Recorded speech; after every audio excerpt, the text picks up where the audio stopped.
सुबह सुबह व्हाट्सएप विश्वविद्यालय पे एक सिलेबस उतरता है। इस देश में एक व्हाट्सएप यूनिवर्सिटी है, उसमें पढ़ने के लिए मूर्ख होना न्यूनतम योग्यता है, प्राथमिक योग्यता है। उसमें कुछ करना नहीं पड़ता। 17-18 साल के लड़के का बाप 4000 रुपए का फोन दिला देता है, ओप्पो, और वो पट्टा शुरू के पोपो। आग लगती है जंगल में तो न तो वो बरगद बजते हैं जो हवा को आंधी में बदलते हैं, और न वो बांस बजते हैं जो आपसी रगड़ से चिंगारी पैदा करते हैं। क्या बात। मोदी जी के खिलाफ क्यों बोलते हैं देश के दिग्गज कवि संपत सरल जी? आइए सुनते हैं।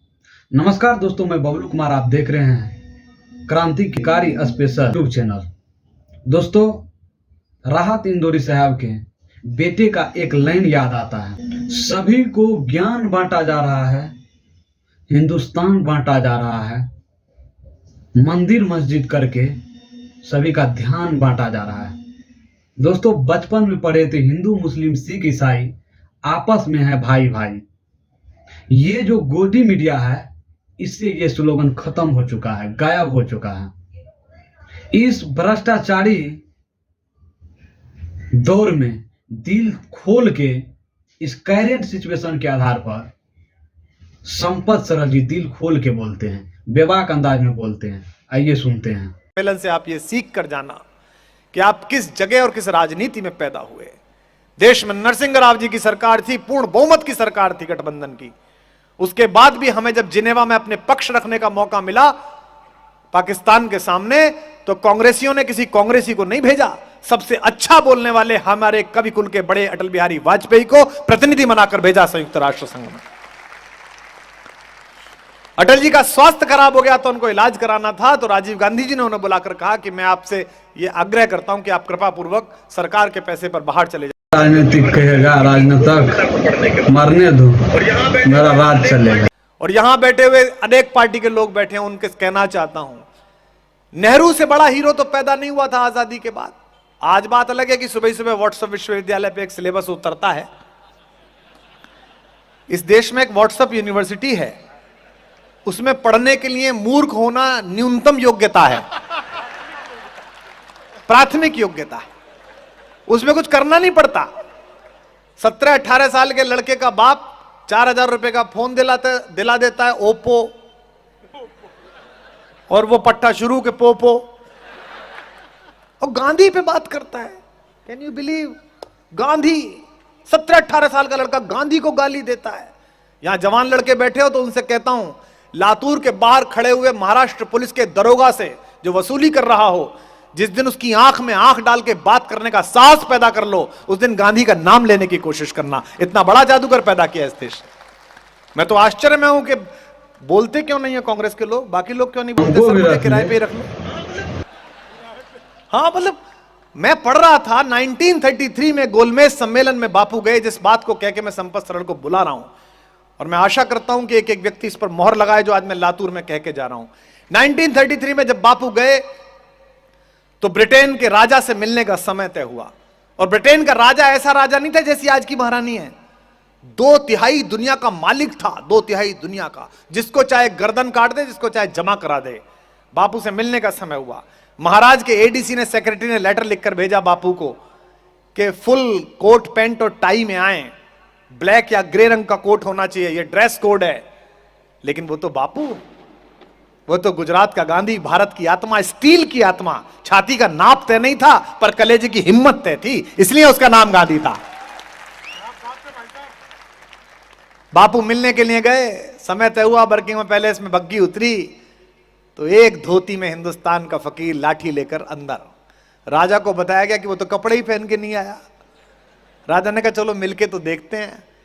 जॉर्ज पंचम सामने बैठा और गांधी से उसने पूछा, well mister Gandhi, where are your clothes? तुम्हारे कपड़े कहां हैं? अगला जो वाक्य बोला, इसके लिए स्टील का कलेजा और भारतीयता की मिट्टी चाहिए बापू बनने के लिए। जैसे ही उसने पहला वाक्य बोला कि तुम्हारे कपड़े कहां हैं, बीच में से 2 दांत टूटे हुए मुस्कुराते हुए बापू ने कहा, हुजूर मेरे छोड़िए, मेरे पूरे देश के कपड़े तो आपने चुरा लिए, मैं कहां से पहनूं? यह कहने का साहस गांधी को गांधी बनाता है। इस देश में जब तक आप विपरीत स्वर सुनना नहीं सीखेंगे, तब तक आप सच्चा लोकतंत्र जीवित नहीं रखेंगे। इसलिए यहां जो भी लोग बैठे हों, एक दूसरे को सुनना स्वीकार कीजिए। और नेताओं, आप तो जरूर सुनो, मंत्री बनने की प्रत्याशा में बैठे हुए विधायक जी जरूर सुनो। आज ये फंस गया है। मंदिर में मिला तो बड़ा प्रसन्न था विधायक, उसको लगा कि प्रेम से बात करो तो कुमार विश्वास अच्छी बात करेगा, पर हमने अपना वाला नहीं छोड़ा, तुम तो पराए हो। जिन पत्थरों ने हथौड़ी और छेनी की चोट सहने से इंकार कर दिया, वो पत्थर पत्थर रह गए, वो मूर्ति नहीं बन पाए। ये बात मैं इसलिए कह रहा हूं, और अगली बात पर शायद आपकी तालियां संपत जी को आमंत्रित करें।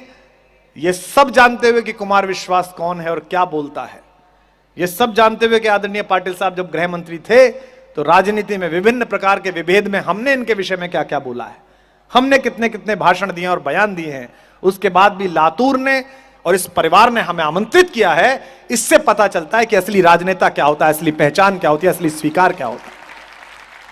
मैं चाहता हूं कि इस समय सच की बड़ी बेखौफ आवाजों में एक मुस्कुराता हुआ ठहाके वाला आदमी, जिसकी टिप्पणियां आप बरसों याद करेंगे, ऐसे इस वक्त के सटायर के सबसे बड़े कवि का स्वागत जरा ज्यादा बड़ी तालियों से हो तो अच्छा है। जोरदार तालियों से आमंत्रित करें।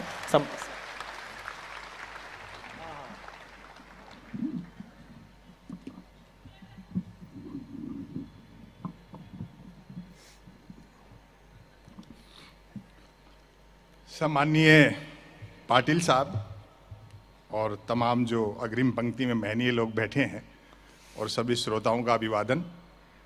डॉक्टर कुमार विश्वास का जादू आपने देखा। अगर कोई सिनेमा का सेलिब्रिटी भी यहाँ होता तो भीड़ हो सकता है इससे दोगुनी होती, लेकिन हुड़दंग भी होता। और आप पूरे मनोयोग से, शांत चित्त से पूरा कवि सम्मेलन सुन रहे हैं। 2 कवियों को आप सुन चुके हैं। मैं किसी भ्रम में नहीं हूँ।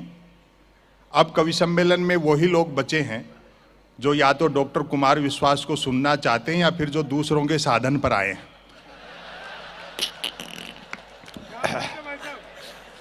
यहां ये सूचनीय है कि हैदराबाद से ये भी मेरी कार में ही आए। काफी विधायक जी के लिए कह दिया गया। मुझे बड़ा अच्छा लगा महाराष्ट्र का जो घटनाक्रम हुआ।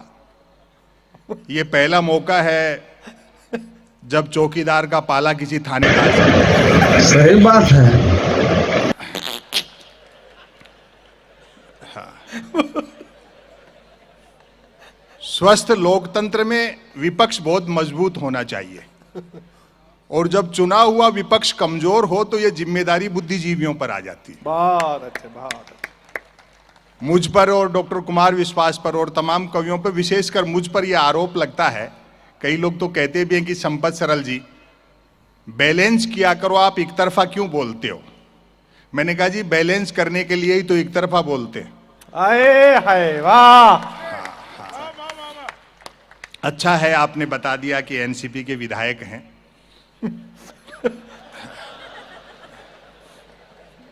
सेकंड की सुई भी घड़ी की घंटे का काम कर रही है।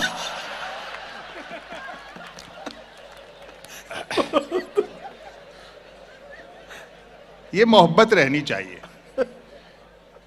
अभी पिछले दिनों एक कवि सम्मेलन में सामने विधायक बैठे थे, मुझे पता नहीं था किस पार्टी के हैं, तो मैंने ऐसे पूछ लिया। मैंने कहा साहब बीजेपी में हो, कांग्रेस में हो क्या? बोलो नहीं बीजेपी में हूं, कांग्रेस में घंटे भर पहले थे। हाँ, हाँ। देखो 2 लोग मिलकर के इस देश को जिस तरह से चला रहे हैं, ये गुस्से की बात नहीं है, ये तो मजाक का विषय है। आपको हंसना चाहिए इस बात पे। जिस पे आपको गुस्सा आता है, हम कभी लोग बहुत हंसते हैं, ठहाके लगाते हैं इस पे। इतनी बड़ी पार्टी फिर भी तोड़ फोड़ में लगे रहते हैं। मैं तो ये समझता हूं कि गृह मंत्री और प्रधानमंत्री अकेले में मिलते होंगे तो क्या बात करते होंगे।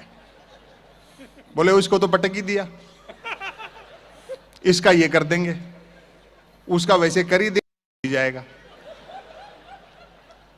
मैंने कहा भाई बहुत जोरदार।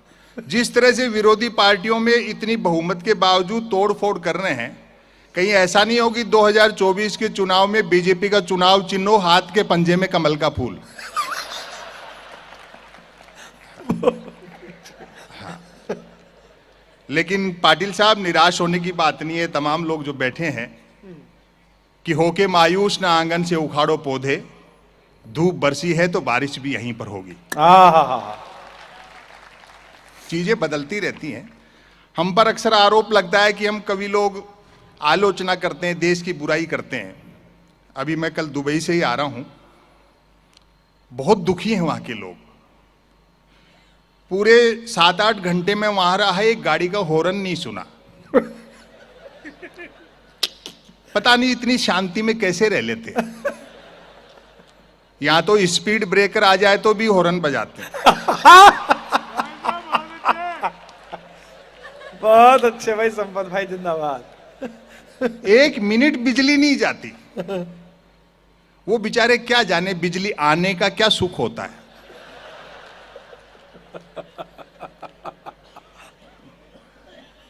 फिर लिया तुम्हारे टाइम में जरूर आना था चाय वाला। मेरी तो मत रखना भैया, एक ही भारी पड़ रही। नहीं, ये 2 बार आया, क्योंकि चाय वाला भी 2 बार आया।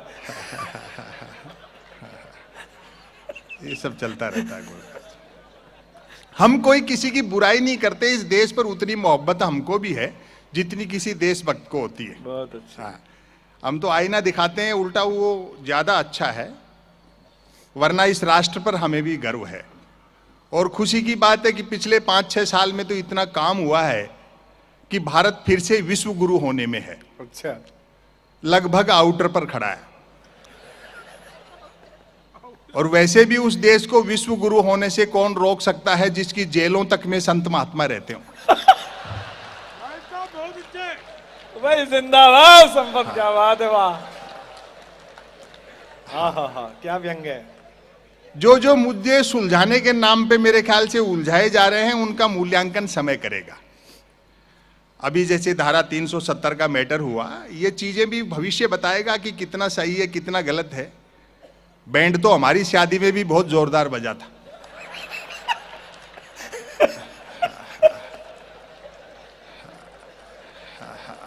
भाई ताली तो आने वाली बात थी। और ये नागरिकता और ये सब देखो, जो दुनिया में आया है, दुनिया सबकी है। हो सकता है किसी दिन ऐसी एनआरसी और पता लगे कि हम में से आधे लोग तो शक हूण कुषाण हैं, जो 7 समंदर पार से आए थे। दुनिया मोहब्बत से चलती है। आग लगती है जंगल में तो न तो वो बरगद बजते हैं जो हवा को आंधी में बदलते हैं, और न वो बांस बजते हैं जो आपसी रगड़ से चिंगारी पैदा करते हैं। क्या बात है, वाह। पूरी दुनिया का परिदृश्य आप देखो, चाहे वो ट्रंप हो, पुतिन हो, आबे हो, वहां वाले हो या यहां वाले हो, आपको लगता है कि राजा का चुनाव प्रजा करती है। दरअसल 10-12 मल्टीनेशनल कंपनियां मिलकर के जिसमें चाबी भर देती हैं, वो खिलौना चल पड़ता है। हाय, क्या सच बोल रहा है भाई, वाह वाह वाह। 2 चीजें होती हैं। बैंक का कार्यक्रम है, मैं बताना चाहता हूं। एक है बाजार, एक बाजारवाद। बाजार हर युग की जरूरत है, चाहे उसका फॉर्मेट कुछ भी रहा हो। बहुत अच्छे। मारवाड़ी लोग यहां बैठे हैं, हम तो उस परंपरा के बाजार वाले लोग हैं।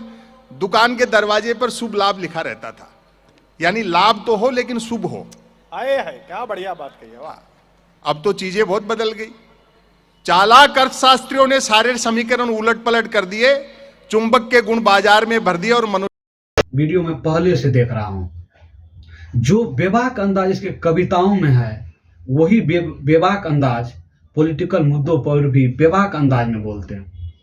अंधभक्त का दौर चल रहा है।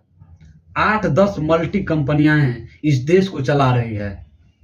हमको लगता है मोदी इस देश को चला रहे हैं, नहीं, 8-10 जो मल्टी कंपनियां हैं वह इस देश को चलाते हैं। दोस्तों, मिलते हैं बहुत जल्द आगे की वीडियो में।